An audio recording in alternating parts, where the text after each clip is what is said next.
Hey everyone, welcome and welcome back to my channel. तो चलिए the waiting alpha का part शुरू करते हैं। और प्लीज़ अगर पार्ट पसंद आएगा तो लाइक कमेंट ज़रूर करिएगा और चैनल को भी सब्सक्राइब करना ना भूलें।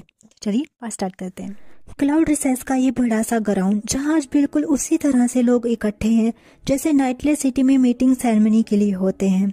बस अलग है आज यहाँ कुछ तो वो है यहाँ पर इकट्ठे हुए लोगों के एहसास, क्योंकि आज लोग किसी खुशी के मौके में शामिल होने नहीं बल्कि तमाशा देखने आए हैं और अभी वेट कर रहे हैं उस पर्सन का जिसका तमाशा यहाँ बनेगा।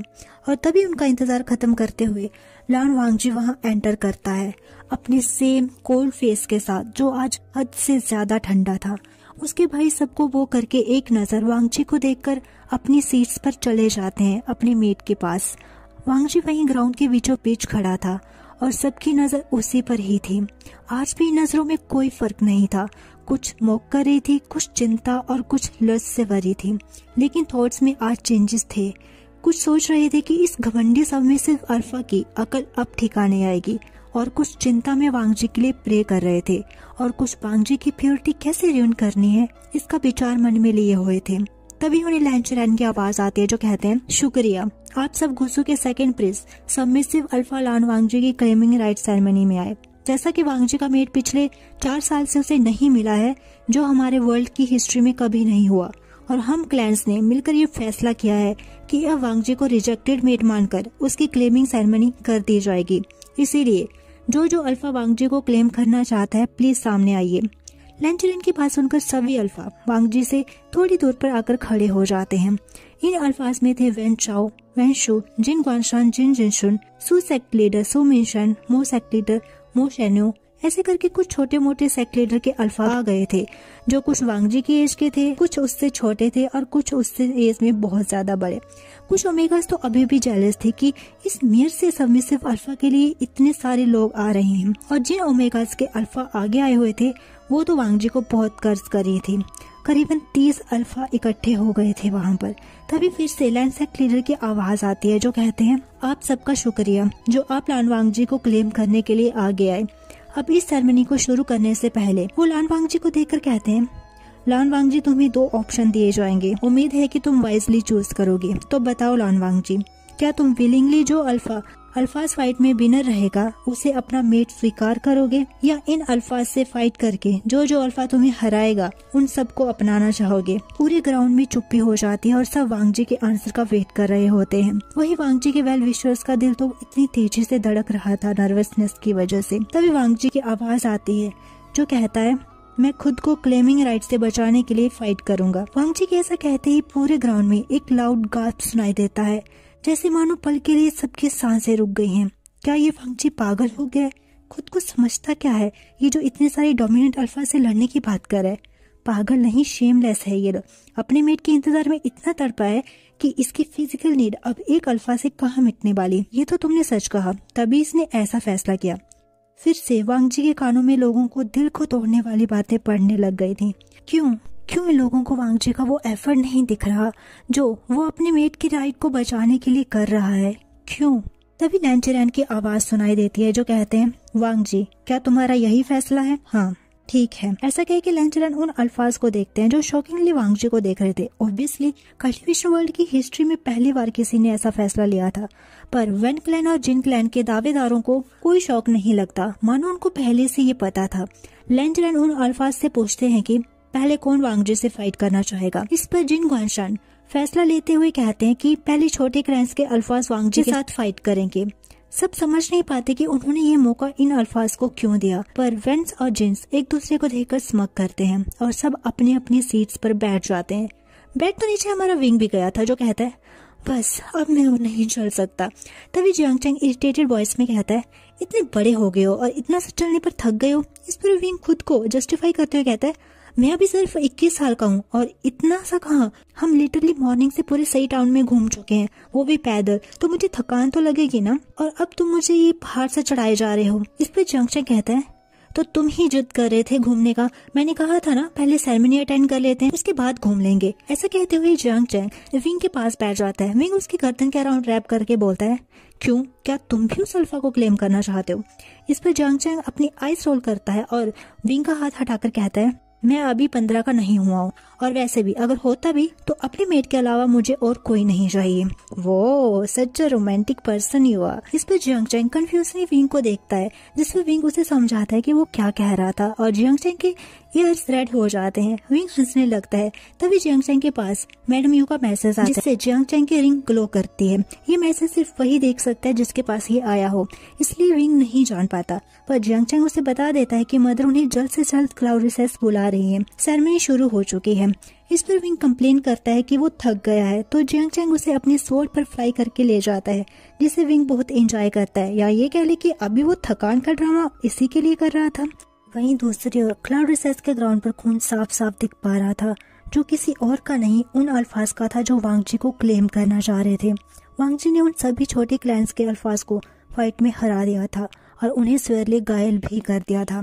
तब वेंचर जिन क्वांशान से कहता है, अच्छा हुआ हमें वांग जी की फाइटिंग स्किल्स के बारे में जानकारी थी। बेशक ये एक सबमिसिव अल्फा है, पर गुस्सो की फाइटिंग स्किल्स इसके खून में बहती हैं। ऊपर से बचपन से इसने खुद को इतना ट्रेन किया है, तो इन छोटे क्लैंस के अल्फाज को तो ये हरा ही सकता है, जिनकी फाइटिंग स्किल्स हम में से किसी के मैच की नहीं।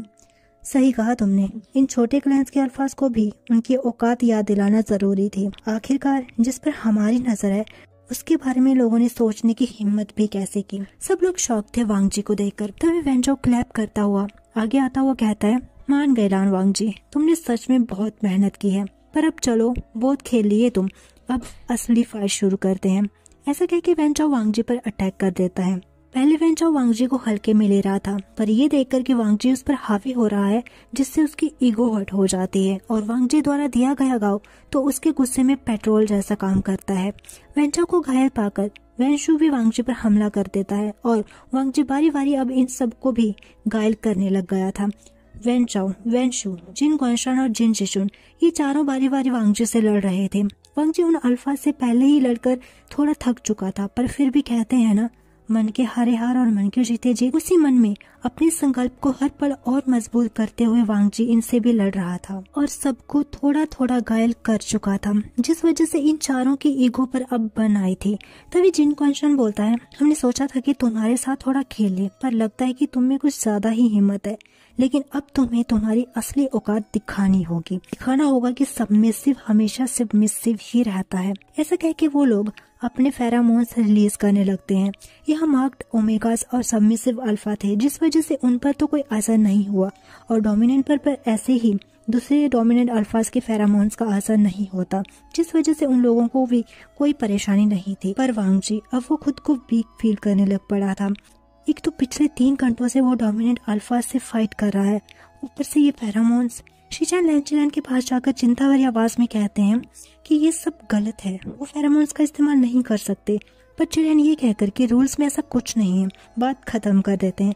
शीजुई, शीचैन, यानली देख पा रहे थे कि वांग जी किस तरह से खुद को कंट्रोल कर रहा है गिव अप करने से, और लड़ रहा है पसीने से लथपथ, थका हुआ शरीर और शरीर पर जगह जगह चोटों के निशान।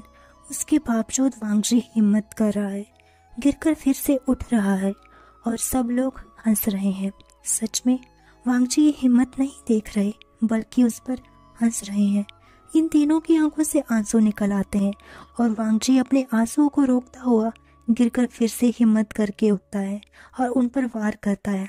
पर अब उनकी ओर से ये फाइट सच में एक गेम बनकर आ गई थी, जिसमें वो खेल रहे हैं वांग जी के साथ, उसके इमोशंस के साथ।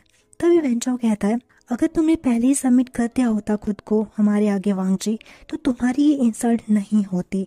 अब जो हम लोग करने जा रहे हैं, तुम्हें हमारा मेट नहीं बनना था ना, तो तुम्हारी ये ख्वाहिश को अब हम पूरा करेंगे, क्योंकि अब हम तुम्हें हमारे सेकंड मेट की तरह यहाँ पर इंट्रोड्यूस नहीं करेंगे। अब तुम हमारे प्रोस्टिट्यूट कहलाओगे, जिसका एहसास इस भरी सभा में हम तुम्हें कराएंगे। बंद कमरे में वेट वॉर्मर और खुलेआम प्रोस्टिट्यूट का डिफरेंस क्या होता है तुम आज ही देखोगे। ऐसा कह के वो चारों एक दूसरे को इशारा करते हैं और एक साथ वांग जी पर अटैक कर देते हैं, पर वांग जी को फिजिकली हार्म करने के लिए नहीं, बल्कि इस भरी सभा में उसे वस्त्रहीन करने के लिए। वांग जी एक का अटैक रोकता तो दूसरा उस पर अटैक कर देता पीछे से, जो अटैक उसके रोप्स पर होता, और धीरे धीरे वांग जी ने जो 7 लेयर का रोप पहना हुआ था वो बैक साइड से, शोल्डर ब्लेड से और फ्रंट से चेस्ट से लेकर कटने लगा। बाकी जगह पर भी वो लोग बहुत नीटली कट लगा रहे थे। वांग जी समझ गया था कि ये लोग क्या कर रहे हैं। इनफैक्ट वहाँ पर हर इंसान समझ गया था, पर जैसा कि तमाशा देखने आए थे, मजे लेकर देख रहे थे और जो अपोज करना भी चाह रहे थे, लैन क्लैन के डिसाइपल्स ने उन्हें रोक दिया था। हाँ, लैन सेक्ट के डिसाइपल्स ने, वो भी सेक्ट लीडर की वाइफ के इशारे पर। वांग जी अपनी उन आंखों से अपने अंकल और आंट को देखता है जिनमें आज पहली बार बहुत सारे इमोशंस शायद उनके अंकल और आंट्स को दिखे होंगे, पर इससे उनको कोई फर्क पड़ा? बिल्कुल भी नहीं। आंट के चेहरे पर तो एक समक था और अंकल का चेहरा एज यूजुअल स्टोन था। कुछ नहीं था वांग जी के लिए। पर क्यों? क्या अपने मेट के लिए लॉयल रहना, एक सबमिसिव अल्फा होकर अपने लिए स्टैंड लेना क्या गलत है?